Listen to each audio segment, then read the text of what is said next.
প্রিয় শ্রোতা, আপনারা যারা আমাদের কথা শুনছেন সবাইকে শিশু ও নারী উন্নয়নের সামাজিক ও আচরণ পরিবর্তন কার্যক্রমের আওতায় ম্যাগাজিন অনুষ্ঠান জীবনের জন্য থেকে শুভেচ্ছা। এই অনুষ্ঠান প্রতি শনিবার সকাল 10টা 5 মিনিটে প্রচারিত হচ্ছে ইউনিসেফের সহযোগিতায় বাংলাদেশ বেতার কক্সবাজার কেন্দ্র থেকে FM 100.8 মেগাহার্জে। আজকের পর্বে কথা বলবো শিক্ষা কার্যক্রমের ক্ষয়ক্ষতি মোকাবেলায় কিশোর কিশোরীদের করণীয় কী। গ্রন্থনা এবং উপস্থাপনায় আছি আমি সোহানা ইসরাত, এবং আমাদের আয়োজনমালায় থাকছে কমিউনিটি থেকে ধারণকৃত বিভিন্ন মানুষের মতামত ভক্স পপ, কমিউনিটিতে কোন ধরনের পরিস্থিতি দেখা যাচ্ছে তা নিয়ে সংবাদচিত্র নিউজ রিল, কমিউনিটির মানুষের অভিজ্ঞতা এবং জানা অজানা দিক নিয়ে গল্প, করণীয় ও জরুরি বার্তা। আমাদের শ্রোতা বন্ধুদের মধ্যে যারা শিশু ও কিশোর কিশোরী আছেন এবং আজকে যাদের জন্মদিন, সকলকে জানাই জন্মদিনের শুভেচ্ছা। এই জন্মদিনকে স্মরণীয় করে রাখতে আজকের এমন একটি উদ্যোগ নিন যাতে আমাদের পরিবারের বা বন্ধুদের যে কোনো একটি সমস্যার সমাধান হয়। প্রিয় শ্রোতা, ম্যাগাজিন অনুষ্ঠান জীবনের জন্য রেডিওতে এবং মোবাইল ফোনে শুনতে টিউন করুন বাংলাদেশ বেতার কক্সবাজার FM 100.8 মেগাহার্জে। অনলাইনে আপনার স্মার্ট মোবাইল ফোনের গুগল প্লে স্টোর থেকে বাংলাদেশ বেতার অ্যাপ ডাউনলোড করে বাংলাদেশ বেতার কক্সবাজার কেন্দ্রের অনুষ্ঠান শুনতে পারবেন। এছাড়া ফেসবুক পেজ এবং ইউটিউব থেকেও পরবর্তী এই অনুষ্ঠান শুনতে পারবেন। প্রিয় শ্রোতা, এবার বন্যায় এক মহা বিপদে পড়ে ক্লাস 5-এর এক ছাত্র সাইফুল। কক্সবাজারে তার স্কুলে তাকে 2 দিন থাকতে হয়েছে, রাত এবং দিন। আকস্মিক এক রাতের বন্যায় তার ঘরে পানি ঢোকে, বন্ধ হয়ে যায় চুলা, সাইফুলের বই খাতা সহ ঘরের সব জিনিসপত্র ভাসতে থাকে বন্যার পানিতে। আর কোনো উপায় না দেখে বাধ্য হয়ে প্রিয় খেলার জিনিস ও বই খাতা ফেলে বাবা মায়ের সঙ্গে চলে যেতে হয় আশ্রয় কেন্দ্রে। সঙ্গে করে সাইফুল তেমন কিছুই আনতে পারেনি। বন্যার পানি নেমে গেলে সাইফুল পরিবারের সাথে ঘরে ফেরে, কিন্তু কিছুই আর আগের মতো নেই। এদিকে তার স্কুলের অবস্থাও খারাপ, চারিদিকে নোংরা অপরিচ্ছন্ন পরিবেশ, দুর্গন্ধ, ময়লা পানি, মৃত জীবজন্তু। বন্যায় সাইফুলের পৃথিবী উল্টে যায়। সে প্রথমে তার নিজের ঘর এবং আশপাশ পরিষ্কার করতে বাবা মায়ের সঙ্গে হাত লাগায়। পরদিন বন্ধুদের নিয়ে স্কুল পরিষ্কারে নেমে পড়ে। একজন শিক্ষকের নির্দেশনায় তারা স্কুলটিকে ক্লাস করার উপযোগী করে তোলে।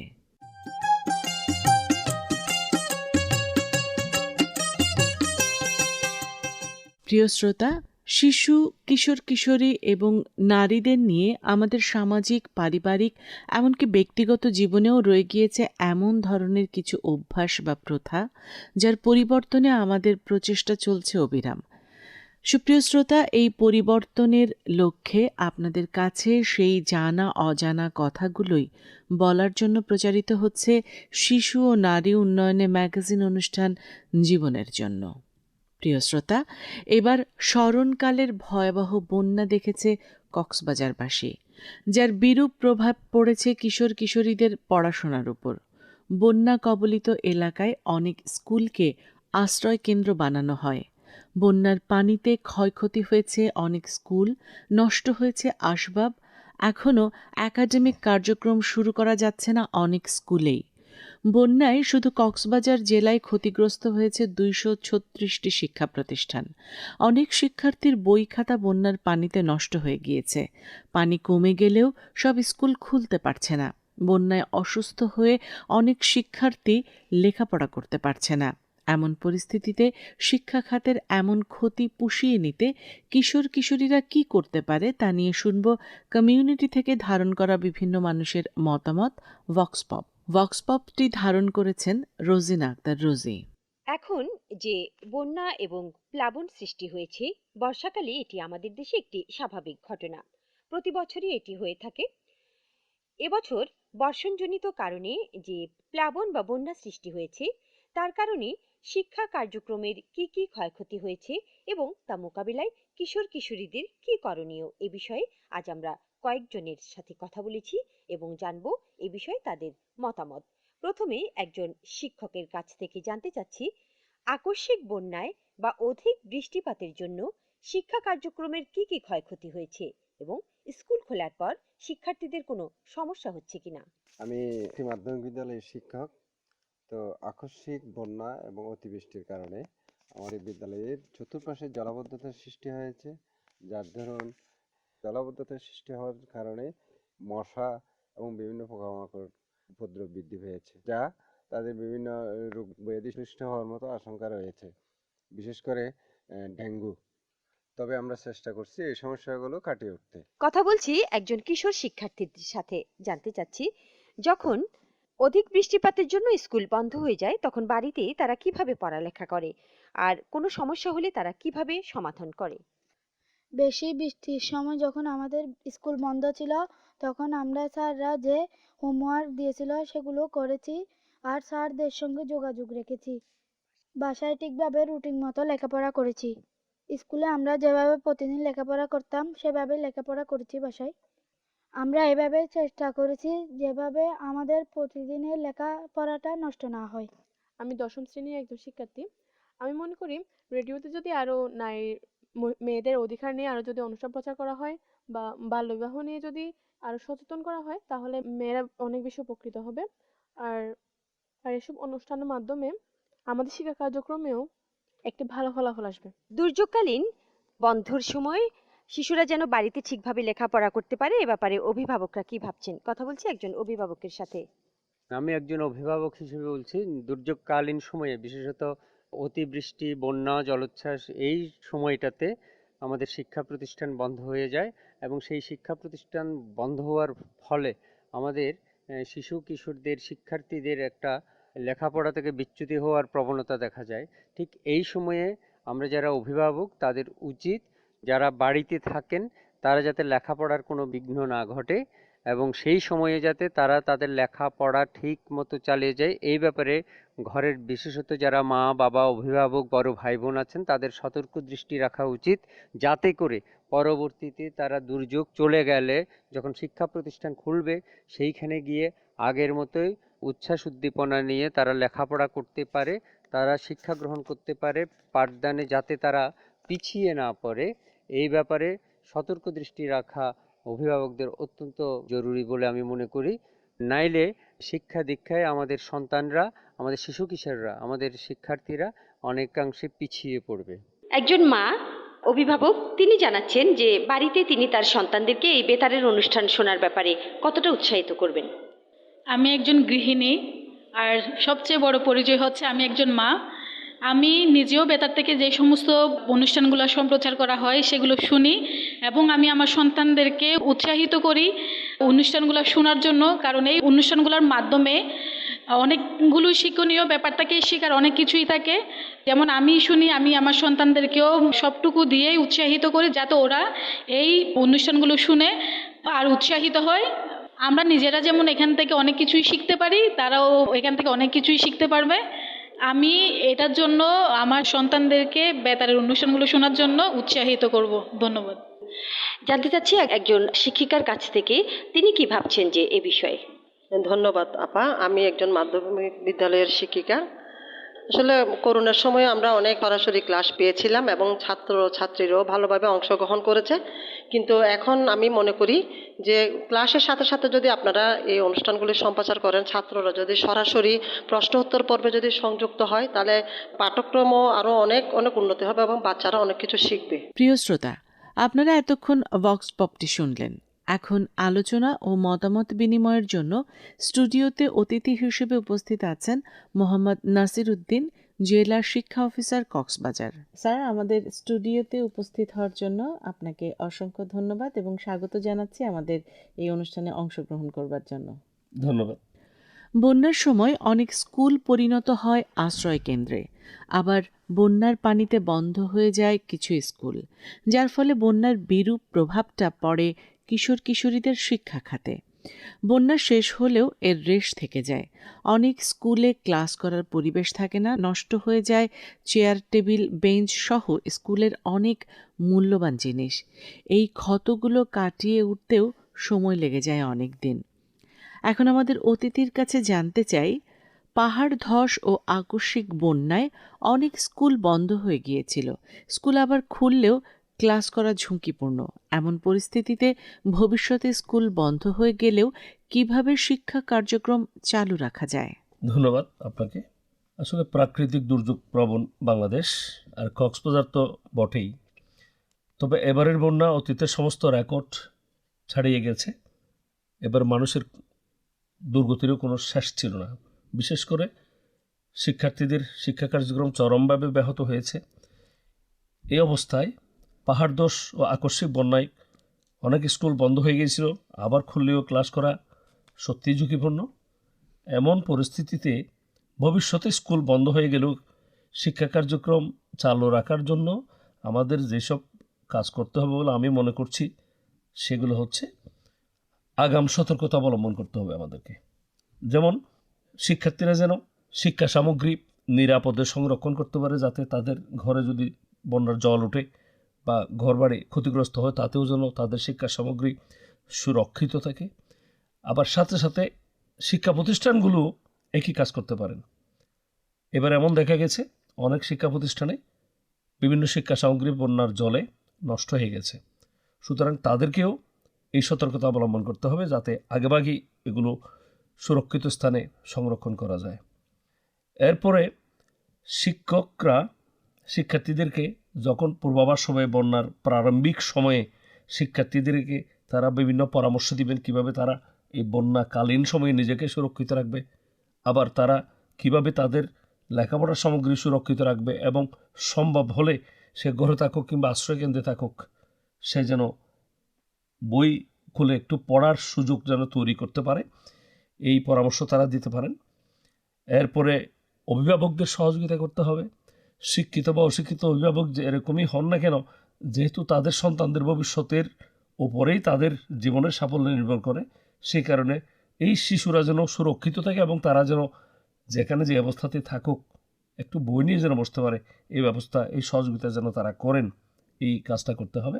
ধন্যবাদ আপনার মূল্যবান পরামর্শের জন্য। বন্যা বা প্রাকৃতিক দুর্যোগের সময় অনেক এলাকায় বিদ্যুৎ থাকে না। আলো স্বল্পতায় পড়ালেখা থেকে শুরু করে অনেক কাজই করা সম্ভব হয় না। আর এই সময় শিক্ষার্থীদের লেখাপড়ার অনেক ক্ষতি হয়। এক্ষেত্রে পরিবার থেকে তাদের পড়ালেখার জন্য নানা উদ্যোগ নেওয়া দরকার। চার্জার লাইট, মোম বা কেরোসিন চালিত বাতি, হারিকেন, কুপি, পর্যাপ্ত ব্যবস্থা রাখা। এখন আমাদের অতিথির কাছে রয়েছে আরেকটি প্রশ্ন। দুর্যোগের সময় স্কুল বন্ধ হয়ে গেলে শিশু ও কিশোর কিশোরীরা নিজ উদ্যোগে কিভাবে পড়ালেখা চালিয়ে যেতে পারে? পরিবার থেকে তাদের কোন কোন ধরনের সহায়তা করা প্রয়োজন?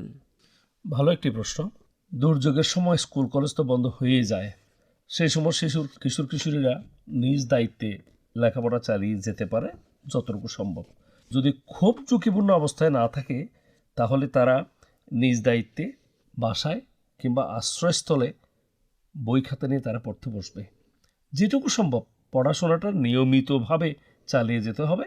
এই জন্য গ্যাপ না দিয়ে প্রতিদিন যদি একটু একটু বসে, তাহলে তাদের এই পড়াশোনার মানসিকতাটা এবং পড়ার ধারাবাহিকতা অক্ষুণ্ণ থাকবে। তারা অভিভাবকদের সাহায্য গ্রহণ করতে পারবে। অভিভাবকরা তাদের লেখাপড়ার ব্যবস্থা করে দিবেন, কিংবা শিক্ষিত অভিভাবকরা প্রয়োজনে তাদেরকে পড়াশোনায় সহযোগিতা করতে পারেন। এরপরে অনলাইনে যদি ক্লাস নেওয়ার সুযোগ থাকে, সকলের সুযোগ থাকে না, সুযোগ থাকলে সেটি গ্রহণ করতে হবে। আর টেলিভিশনে, দূরদর্শনের যে ক্লাসগুলি হয়, যদি সম্ভব হয় সেগুলোও গ্রহণ করা যেতে পারে। এক কথায় শিশু ও কিশোর কিশোরীরা নিজে মনে সাহসটি রেখে নিজের পড়াশোনার প্রয়োজনীয়তাটা উপলব্ধি করে তারা যে অবস্থাতেই থাকে না কেন, সম্ভব যেটুকু তারা প্রতিদিন নিয়মিতভাবে একটু পড়তে বসবে। তাহলেই আমার মনে হয় তারা উপকৃত হবে। ধন্যবাদ।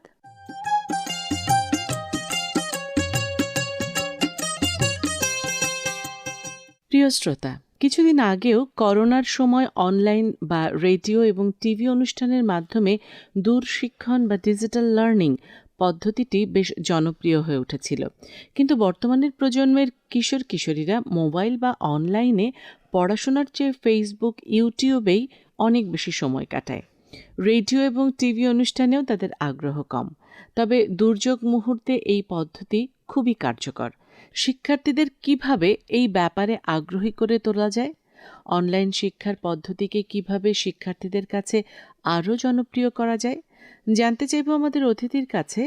জরুরি পরিস্থিতিতে দূরশিক্ষণ বা ডিজিটাল লার্নিং বা অনলাইন পদ্ধতির মাধ্যমে কি শিক্ষা কার্যক্রম চালু রেখে সমস্যার কিছুটা সমাধান সম্ভব? এছাড়া রেডিও ও টেলিভিশন কি ধরনের ভূমিকা রাখতে পারে? এক্ষেত্রে শিশু ও কিশোর কিশোরীদের করণীয় কি? ধন্যবাদ। শুরুতেই বলবো, হ্যাঁ, সম্ভব, কিছুটা সমাধান করা সম্ভব। আমরা কোভিড পরিস্থিতিতেও দেখেছি আমাদের ফিজিক্যাল লেখাপড়া লকডাউন সহ বিভিন্ন ঝুঁকিপূর্ণ কারণে যখন বন্ধ হয়ে গেল, তখন আমরা অনলাইন ক্লাসের দিকে ঝুঁকলাম। বিভিন্ন শিক্ষা প্রতিষ্ঠান অনলাইন ক্লাস শুরু করলেন এবং দূরশিক্ষণীয় ক্লাস চলল। এইভাবে পরবর্তীতে অ্যাসাইনমেন্ট কার্যক্রম চালু হলো সুরক্ষা ব্যবস্থা নিশ্চিত রেখে। এভাবে কিন্তু আমাদের সেই সময়কার শিক্ষা কার্যক্রম এর যে ক্ষতি সেটা অনেকখানি আমরা পুষিয়ে নিতে পেরেছি। সুতরাং এটি সম্ভব। এখন এই সমস্ত কার্যক্রমের ক্ষেত্রে রেডিও এবং টেলিভিশন ভালো একটি ভূমিকা রাখতে পারে। রেডিও এবং টেলিভিশনের সরাসরি শ্রেণী পাঠ এবং বিষয়ভিত্তিক শ্রেণী কার্যক্রম পরিচালনা করতে পারেন। যেমনটি আমি আগে বলেছি, এটা তো চলে আসছে। শিক্ষার্থী, অভিভাবক, এমনকি শিক্ষকদেরকে মোটিভেট করতে পারেন রেডিও টেলিভিশন, কারণ কাউন্সেলিং বা মোটিভেশন খুবই প্রয়োজনীয়। এবং এই জরুরি পরিস্থিতিতে শিক্ষকগণ বা অভিভাবকগণ কিংবা শিক্ষার্থীগণ কীভাবে তাদের শিক্ষা কার্যক্রম অব্যাহত রাখবে সেই ব্যাপারে সরাসরি নির্দেশনাও দিতে পারেন। সুতরাং রেডিও এবং টেলিভিশন এক্ষেত্রে ভালো একটা ভূমিকা রাখতে পারে। একটা কথা এখানে উল্লেখ্য, সেটি হচ্ছে আমরা কোভিড পরিস্থিতিতে শিক্ষার্থীদের হাতে যখন মোবাইল ফোন তুলে দিলাম, সেটির অনেক নেতিবাচক ব্যবহারের অভিযোগ আছে এখনও। কিন্তু একথা মানতেই হবে যে কোনো জিনিসের ভালো এবং মন্দ দিক থাকে। কিন্তু আমি যখন বিপদে পড়ে যাব, তখন আমাকে তো আঁকড়ে ধরতে হবে, বাঁচার একটি উপায় কী। সুতরাং এই ধরনের দুর্যোগপূর্ণ অবস্থায় আমাকে অনলাইন যে কার্যক্রমগুলো চালু থাকবে সম্ভব হলে সেগুলির মাধ্যমে আমাদের লেখাপড়া চালিয়ে যাওয়ার ব্যবস্থাটা অবশ্যই গ্রহণ করতে হবে। এটা এই সময় কিশোরীদের কি করা উচিত? আমার মনে হয় তারা অত্যন্ত মনোযোগের সাথে এই অনলাইন রেডিও এবং টেলিভিশনের শিক্ষামূলক কার্যক্রমের সাথে সংযুক্ত থাকবে এবং নির্দেশনাগুলো অনুসরণ করবে। একটা জিনিস যে শিক্ষার্থীরা এই সময় অনেক সময় পড়াশোনা মনোযোগ হারিয়ে ফেলে, তারা অনেক ক্ষেত্রে বিভিন্ন দুর্যোগপূর্ণ অবস্থায় শিক্ষার্থীদের শারীরিক সুরক্ষাও বিঘ্নিত হয়। তো এই কারণে মনোদৈহিক একটা ক্ষতি হয় তাদের। তো সেই জন্য এই সময় আমাদের অনলাইন কার্যক্রমের মাধ্যমেও সেই শিশুদেরকে মনোদৈহিকভাবে সজীব রাখার ব্যবস্থা যেমন করতে হবে, শিক্ষার্থীদেরও নিজের মনে সাহসটা রেখে এগুলি গ্রহণ করে তাদের কার্যক্রমটা অব্যাহত রাখার চেষ্টা করতে হবে। ধন্যবাদ। প্রিয় শ্রোতা, এখন শুনব শিক্ষা কার্যক্রমের ক্ষয়ক্ষতি মোকাবেলায় কিশোর কিশোরীদের করণীয় নিয়ে কমিউনিটির মানুষের অভিজ্ঞতা এবং জানা অজানা দিক নিয়ে গল্প। মাঠ পর্যায় থেকে তা ধারণ করেছেন দুর্জয় দাস। আমরা একজন কিশোরীর গল্প শুনবো এবং বন্যাকালে তার অভিজ্ঞতাটা জানতে চাইবো। আসসালামু আলাইকুম রহমতুল্লাহ। আমার নাম রাজিয়া। বর্ষাকালে আমরা প্রতিদিন স্কুলে যেতে পারি না। প্রচুর বৃষ্টির কারণে আমাদের প্রতিদিন স্কুলে যাওয়া হয় না। আর স্কুলে যেতে না পাওয়ার কারণে আমাদের বিভিন্ন ধরনের সমস্যা হয়। যেমন আমরা আজকে স্কুলে গেলে যে পড়াটা বা যে বিষয়টা শিখতে পারতাম, ওইটা আর কালকে গেলে আরেকটা শিখতে পারতাম। তো আমরা ওই প্রতিদিন স্কুলে যেতে না পারার কারণে আমরা প্রতিদিনের পড়া প্রতিদিন শিখতে পারি না। আর যখন স্কুলে আমরা যেতে পারি না বৃষ্টির কারণে, তখন আমরা যেই সময় স্কুলে যাই ওই সময় আমরা পড়তে বসি বাড়িতে যখন পড়তে বসি, আগের যে বিষয়গুলো আমরা পড়ছিলাম প্রত্যেকটা বিষয় আমরা দেখে আবার ওগুলো রিপিট করে আমরা পড়ি। আর বৃষ্টির কারণে যখন আমরা স্কুলে যেতে পারি না, আমাদের বাড়িতে যদি কোনো ধরনের রেডিও থাকে, তখন আমরা রেডিওতে আমাদের যেদিন পড়া হবে ওই পড়াগুলো যদি রেডিওতে শোনা হয় বা রেডিও থাকে, আমরা রেডিওর মাধ্যমে যদি জানতে পারি, তাহলে আমাদের জন্য অনেক সুযোগ সুবিধা হবে বলে মনে করি। সুপ্রিয় শ্রোতা, এবারে শুনবেন নিউজ রিল। আর এই নিউজ রিলটি ধারণ করেছেন দুর্জয় দাস। হঠাৎ করেই ভয়াবহ হয়ে উঠেছে দেশের দক্ষিণাঞ্চলের বন্যা পরিস্থিতি। চট্টগ্রাম, কক্সবাজার, বান্দরবন সহ আকস্মিক বন্যা ও পাহাড় ধসের কারণে বেশ ক্ষয়ক্ষতি হয়েছে। বন্যায় পানিতে তলিয়ে গিয়েছে এসব এলাকা। বন্যা দেখিয়েছে তার ভয়াবহ রূপ। ভুক্তভোগীরা বলছেন, বন্যার কারণে শিক্ষা কার্যক্রমে বেশ ক্ষয়ক্ষতি হয়েছে। পিছিয়ে দেওয়া হয়েছে উচ্চ মাধ্যমিক পরীক্ষাও। এখনও পানি না নামার কারণে শিক্ষা প্রতিষ্ঠান খোলার পরও শিক্ষার্থীদের অংশগ্রহণ খুবই কম। সাথে পানিবাহিত বিভিন্ন রোগের সংক্রমণ দেখা যাচ্ছে। তার উপর ময়লা আবর্জনার সঠিক ব্যবস্থাপনা করতে না পারার কারণে এই পরিস্থিতি দিন দিন খারাপ হচ্ছে। প্রিয় শ্রোতা, আমাদের সঙ্গে যুক্ত থাকুন, শুনতে থাকুন শিশু ও নারী উন্নয়নে বিশেষ ম্যাগাজিন অনুষ্ঠান জীবনের জন্য।